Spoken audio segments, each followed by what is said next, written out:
نہیں کرنا, اور مردوں پر جماعت کی نماز واجب ہے. اور میں یہاں انتظامیہ سے کہوں گا کہ جو مسجد ہے نا اس میں خواتین کا بھی انتظام کریں آپ. اب زمانہ بہت چینج ہو چکا ہے, ہر فیلڈ میں خواتین ہیں, مسجد سے بھگا رہے ہیں ان کو کہ یہاں آئیں گی تو فتنے کا اندیشہ ہوگا. او بھائی, وہ ونس اپون اے ٹائم یہ فتویٰ کسی وجہ سے دیا گیا تھا, اب وہ ماحول نہیں ہے. ہم ملیشیا گئے ہیں, ساری دنیا میں, سعودی عرب میں ہر جگہ خواتین کے لیے بھی انتظام ہوتا ہے. تو میں مینجمنٹ سے کہوں گا بھائی مسجد ہی میں ایک پردے کے ساتھ خواتین کا بھی انتظام کیا جائے, ان کو بھی تو موٹیویشن ملے نا. کوئی اجتماعی سطح پہ کوئی کام آسان ہوتا ہے, انڈیویجولی طور پہ کرنا مشکل ہوتا ہے. تو عزم کرتے ہیں نہیں کرتے بھائی, نماز کبھی بھی ضائع نہیں کرنی. ادھر ہاتھ کھڑا کر کے ارادہ تو کریں نا, تاکہ بیان کا کوئی فائدہ تو الحمدللہ جزاک. اگر کبھی غلطی سے قضا ہو جائے تو توبہ استغفار کرنی ہے اور اس کو فوراً ادا کرنا ہے, قضا ہونے نہیں دینا. نماز کی کوئی معافی نہیں. دوسرا کام, جتنے یہاں حضرات بیٹھے ہوئے ہیں, نشے کے قریب کبھی بھی. نشہ اسلام میں حلال ہے حرام ہے؟ اللہ کی نظر میں نشہ کرنے والا اچھا یا نشے سے بچنے والا اچھا؟ بچنے والا اچھا. کوئی بھی پی رہا ہے نا بیٹھ کے, آپ کو بھی دوست خراب کرتے ہیں, کہتے ہیں یار ایک گھونٹ ذرا سٹا لگا کے دیکھ, ٹینشن تیری ختم ہو جائے گی. وقتی طور پر ٹینشن ختم ہوگی, لیکن یہ ٹینشن کم ہونے کے بجائے بولو بڑھے گی. کبھی بھی نشے کے ذریعے ٹینشن ختم کرنے کی کوشش مت کرو. دیکھو خدا نے جس چیز کو حرام کہہ دیا اس میں کیسے فائدہ ہو سکتا ہے یار. کبھی بھی قریب نہ جاؤ. ہمیں دیکھو کتنی ٹینشنوں میں اللہ تعالیٰ بچا کے رکھے سب مسلمانوں. کتنے میرے کام ہیں اور الحمدللہ آپ سب کو پتہ ہی ہے, میرے اتنے سالے ہیں نا, میرے ہول سیل کے حساب سے سالے ہیں. آپ بتاؤ, ایک سالہ ٹینشن دینے کے لیے کافی ہے یا نہیں ہے؟ آپ بتاؤ. ایک سالہ. مجھ سے جب لوگ پوچھتے ہیں کہ مفتی صاحب آپ اپنے سسر کو بھی لائیے گا, میں کہتا ہوں کون سے والے؟ آپ سے کوئی پوچھتا ہے؟ تو آپ بتاؤ, ہمارے تو کتنی مسائل ہیں کہ نہیں ہیں. اللہ کا شکر ہے ہم تو نہیں پیتے بھائی نہ. اللہ سگریٹ سے بھی ہمیں بچایا ہوا ہے, چرس سے بھی بچایا ہوا ہے. یہی ہوتا ہے زیادہ ٹینشن ہوتی ہے تو رو لیتے ہیں تنہائی میں بیٹھ کے, سو جائیں آپ. تو یہ کوئی طریقہ نہیں ہے ٹینشن ختم کرنے کا. ٹینشن, یہ تو میں مذاق کر رہا ہوں کہ میرے سالے کو ٹینشن نہیں, وہ بھی بیان سنتے ہیں, وہ پھر کہہ کے یار پھر ٹینشن سچی مچی میں دینا شروع کر دیں گے. تو آپ مجھے ایک بات بتاؤ, کبھی بھی نشے کے قریب بولو مت جاؤ. میں آپ سے کہتا ہوں سگریٹ بھی چھوڑ دو اگر پیتے ہو. دیکھو ہم نے دنیا میں بہت سفر کیا ہے, ٹھیک ہے ہم مولوی لوگ ہیں, لیکن تجربہ ہمارا بہت ہے.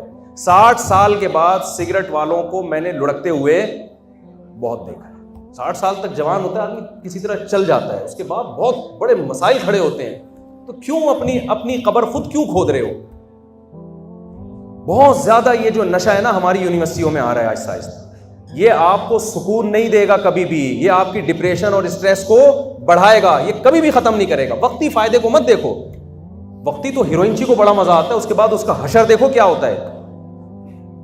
ہر چیز میں مغرب کو فالو کر رہے ہیں. بعض یورپ کی کنٹری ایسے ہیں جہاں نشہ بالکل لیگل ہے, وہ اتنا زیادہ بیزار ہو گئے, انہوں نے لیگل کر دیا کہ چھپ چھپا کے سب نہیں پینا ہے, تو ادھر بیٹھ کے پیو یار ہمارے سامنے, پتہ تو ہو گیا کون کتنا پی رہا ہے. تو آپ کیا چاہتے ہو آپ کے کنٹری میں بھی ایسا ہی ہو؟ ان سے گوروں سے اچھی چیزیں لو, ڈسپلن لو, ٹریفک کے قوانین کی پابندی لو, ڈرگس ان سے لینے کی کوشش نہ کرو. ہمارے مذہب میں حرام ہے یہ چیز. عزم کرتے ہیں کہ نہیں کرتے؟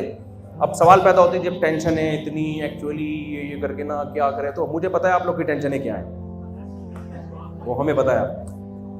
اس کا حل اللہ نے نکاح میں رکھا ہے, ٹھیک ہے, کوئی ٹینشن نہیں. اسلام نے آپ کو پرمیشن دی ہے بھائی, نکاح کر کے رہو یار. آسان بنایا ہے نکاح کو اللہ میاں. خدا کی قسم اسلام میں جتنا آسان نکاح ہے نا, دنیا میں کسی مذہب میں اتنا آسان. گوروں کو کورٹ جانا پڑتا ہے, ہندوؤں کو آگ کے گر 7 چکر لگانے پڑتے ہیں.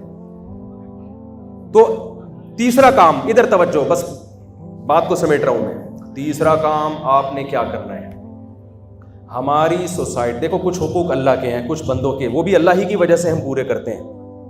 اللہ کے حقوق میں سب سے پہلے نماز ہے, جو میں نے آپ کو بتایا اس کی پابندی کرنی ہے. اللہ نے جو بندوں کے حقوق رکھے ہیں, اچھا کچھ اپنی جان کے حقوق ہیں, ان میں نے بتایا نشہ نہیں کرنا. نشہ آپ کے اپنے لیے نقصان دہ. تیسرا کام جو آپس کے ریلیشن ہیں, ان ریلیشن میں وَأُولُو الْأَرْحَامِ بَعْضُهُمْ أَوْلَى بِبَعْضٍ فِي کتاب اللہ، اللہ کہتے ہیں جو خونی رشتے ہیں ان کے ساتھ تم نے بہت اچھا سلوک کرنا ہے، جو خونی رشتے نہیں ہیں ان کے ساتھ بھی کرنا ہے لیکن خونی رشتوں کے بعد، ابا پہلے دوست بعد میں۔ آج دوست کی ناراضی کی فکر ہوتی ہے، ابا اور اماں کی ناراضی کی فکر بولو نہیں ہوتی۔ دیکھو آپ نماز پڑھ رہے ہو، آپ کی والدہ نے آپ کو آواز دی، اسلام کہتا ہے نماز توڑ کے ان کی پکار کا جواب دو۔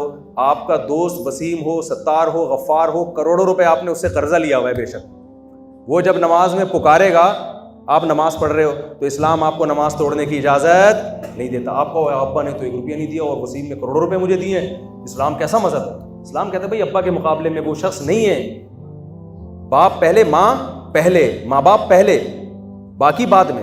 ماں باپ میں دادا دادی نانا نانی بھی داخل ہیں، سمجھ رہے ہو کہ نہیں سمجھ رہے؟ اور دوسری بات اور آخری بات کہ جس فیلڈ میں آپ ہو نا، جو ایجوکیشن جو حاصل کر رہے ہو آپ، یہ آپ اپنے دماغ سے نکال دیں کہ اگر ہم نے اس میں محنت نہیں کی تو اللہ ہم سے خوش ہوگا۔ رسول اللہ صلی اللہ علیہ وسلم نے فرمایا، بلکہ یہ تو قرآن کی آیتیں ہیں، وَيْلٌ لِّلْمُطَفِّفِينَ الَّذِينَ إِذَا اكْتَالُوا عَلَى النَّاسِ يَسْتَوْفُونَ وَإِذَا كَالُوهُمْ أَوْ وَزَنُوهُمْ يُخْسِرُونَ۔ تباہی ہے ان لوگوں کے لیے جو اپنا حق لینے کی باری آتی ہے تو پورا پورا حق لیتے ہیں، دینے کی باری آتی ہے تو اس میں ڈنڈی مارتے ہیں۔ آپ کے ماں باپ نے آپ کو یہاں ایڈمیشن دلوایا، بھاری بھرکم فیسیں بھر رہے ہیں، آپ گھننے بن کے وہ فیسیں لے کے یونیورسٹی میں جمع کرا رہے ہیں، حق لے رہے ہیں نا آپ، لیکن ان کو آپ سے توقعات ہیں کہ یہ دل لگا کے پڑھے گا، آپ پڑھائی پہ توجہ نہیں دے رہے، تو یہی آیتوں کا مصداق بن گئے کہ نہیں بن گئے؟ کیا ہو گیا بھائی؟ میں ابھی یورپ کے سفر پہ گیا نا، وہاں میرا پیرس میں بیان ہوا، وہاں پتہ چلا رپورٹ ہی آئی کہ وہ بیان بھی لوگ سنتے ہیں پاکستانی، وہ ان پاکستانی کی بات کر رہا ہوں جو بیان نہیں سن رہے، کہ رپورٹ ہی آئی کہ سب سے زیادہ بہت افسوس کے ساتھ کہنا پڑ رہا ہے ٹیکس جو ہے نا یہاں ہمارے ملکوں کے لوگ وہاں جا کے چوری کرتے ہیں، اللہ عالم، اللہ کرے غلط رپورٹ ہوئی۔ میں نے ان لوگوں سے کہا، میں نے کہا دیکھو سورہ یوسف میں یوسف علیہ السلام نے، ایک غیر مسلم بادشاہ تھا جس کی ریاست میں یوسف علیہ السلام رہتے تھے، تو یوسف علیہ السلام سے کوئی ایسا کام کروانے کا کہا گیا جو مناسب نہیں تھا، انہوں نے کہا انہ ربی احسن مثوایا، جو ملک جو ریاست کا بادشاہ ہے نا اس نے میرے ساتھ بہت اچھا سلوک کیا ہے، میں اس کے ساتھ کبھی بھی خیانت بولو نہیں کروں، حالانکہ وہ غیر مسلم ریاست تھی، بادشاہ بھی غیر مسلم تھا۔ میں نے کہا پیغمبروں کی تعلیمات تو یہ ہیں کہ کسی ملک نے آپ کو اچھا ٹھکانہ دیا تو وہ اس ملک کے اگینسٹ نہیں جا رہے، تو آپ کو یہاں پیرس والوں نے نیشنلٹی دے دی، اتنا اچھا ٹھکانہ دے دیا، غربت مہنگائی سے بچا لیا آپ لوگوں کو، تو آپ ان کے ساتھ برا سلوک مت کرو، جو تمیز سے جتنا ٹیکس بنتا ہے اچھے بچوں کی طرح دے دیا کرو، اور یہ گورنمنٹ کا لا بعد میں ہوگا، اللہ کا لا یہ پہلے۔ میں نے کہا اگر آپ ٹیکس نہیں دیتے، یہاں کی گورنمنٹ آپ کو کچھ کہے نہ کہے، اللہ نہیں چھوڑے گا آپ کو، کیونکہ اللہ نے شعیب علیہ السلام کی قوم کو تباہ کیا ہے اس بیس پہ کہ اپنا حق پورا لیتے تھے، دیتے وقت گھننے بن جایا کرتے تھے۔ گھننا سمجھتے ہیں؟ جو بن جاتے ہیں ہم لوگ، اسی کو گھننا کہتے ہیں۔ تو آپ کے پیرنٹس نے آپ کو یہاں داخل کیا، وہ آپ پہ خرچہ کر رہے ہیں، گورنمنٹ کا آپ پہ خرچہ ہو رہا ہے، یہاں کے ٹیچروں کی صلاحیتیں آپ پہ لگ رہی ہیں، اگر اس کا آؤٹ پٹ اچھا نہیں نکلے گا تو اس سے صرف سوسائٹی میں آپ کو تانے نہیں ملیں گے، سب سے پہلے آپ کو کس کے سامنے جواب دینا پڑے گا؟ بولو، اللہ کے سامنے۔ تو میں انہی الفاظ کے ساتھ اپنی بات کو ختم کرتا ہوں۔